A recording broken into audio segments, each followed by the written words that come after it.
আজ কিছু বুদ্ধির প্রশ্ন নিয়ে তোমাদের সামনে হাজির হয়েছি। যারা যারা উত্তরগুলো পারবে তারা কমেন্টের মাধ্যমে আমাদেরকে জানাবে। তাহলে চলো এবার প্রশ্ন উত্তর শুরু করা যাক। আজকের প্রথম প্রশ্ন, এমন একটি জিনিসের নাম বলো যা তোমার প্রশ্নের উত্তর দেয় কিন্তু নিজে কথা বলতে পারে না।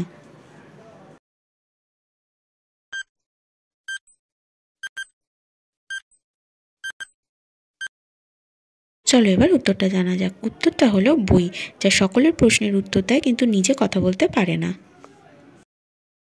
2 নম্বর প্রশ্ন, টিয়া, পায়রা, শালিক, ময়না, চড়ুই এগুলোর মধ্যে কোনটি আমাদের ডাকার নিরিখে আলাদা?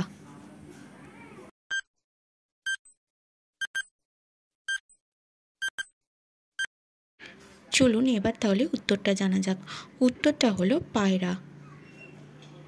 কারণ টিয়া, শালিক, ময়না, চড়ুই এদেরকে আমরা পাখি বললেও পায়রাকে কিন্তু পাখি বলে ডাকি না।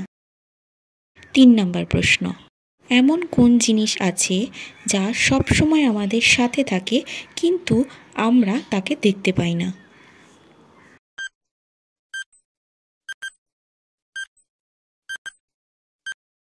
চলুন এবার উত্তরটা জানিয়ে দিই। উত্তরটা হলো হাওয়া, যা আমাদের সাথে থাকলেও আমরা দেখতে পাই না। আজকে 4 নম্বর প্রশ্ন, বলুন তো এমন কোন জিনিস আছে যা সবসময় আপনার সামনে থাকে কিন্তু তাও আপনি দেখতে পান না?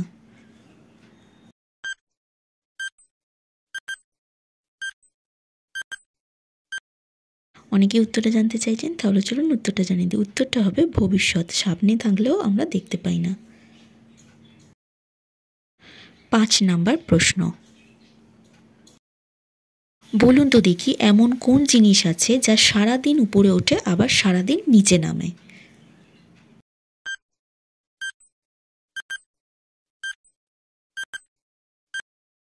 চলুন এবার উত্তরটা জানিয়ে দিই। উত্তরটা হবে ঘড়ির কাঁটা।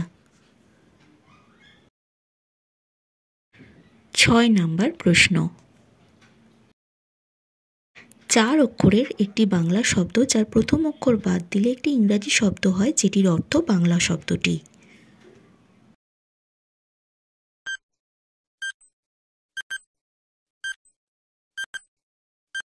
কি অনেকেই ভাবতে আরম্ভ করেছেন, তাহলে চলুন উত্তরটা জানিয়ে দিই। উত্তরটা হবে দেওয়াল, প্রথম অক্ষর বাদ দিলে হবে ওয়াল। 7 নম্বর প্রশ্ন, বলুন তো এমন কোন জিনিস যেখানে থাকা যায় আবার সেটা দিয়ে মাপাও যায়?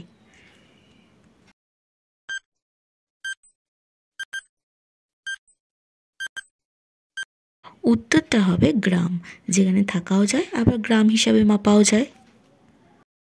8 নম্বর প্রশ্ন, বলুন তো সব সময় আবদ্ধ ও বন্দি থাকা সত্ত্বেও মুক্ত থাকে এমন কোন জিনিস আছে?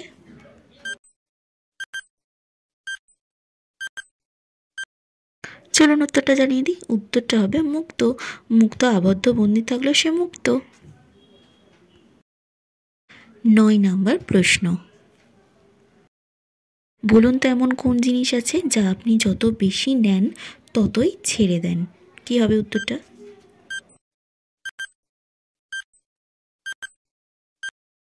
উত্তরটা জানিয়ে দিই। উত্তরটা হবে শ্বাস, যত বেশি নেন ততই ছেড়ে দেন। 10 নম্বর প্রশ্ন, বলুন তো এমন কোন জিনিসটি আছে যা ব্যবহার করার আগে শুকনো থাকে, ব্যবহার করলে ভিজে যায়? বলুন তো উত্তরটা কি হবে?